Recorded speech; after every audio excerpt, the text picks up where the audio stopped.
Hello guys, in today's video I'm going to tell you how you can easily use the visual intelligence, ChatGPT and AI with your camera in your iPhone 17.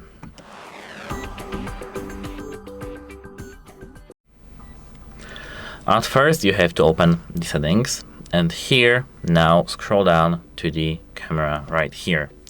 Tap camera control over here and scroll all the way down to enable present hold for launch visual intelligence. Now if you hold this button, you'll see visual intelligence, of course. Let me for example take a photo of the SIM card ejector. And now here we do have two possibilities. To ask ChatGPT over here, and if I tap it, as you can see here we do have ChatGPT is available for 13-year-olds, but I mean 13-year-old older, but here as you can see, a SIM card tool is used to open the SIM card tray in smartphones, tablet, blah blah blah. Here we can ask about details about this image, but that's the first thing.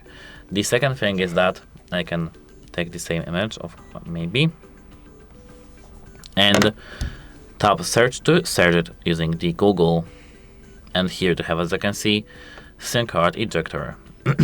Apart from that, yeah, there's no person that actually does it, how it helps you, and goodbye.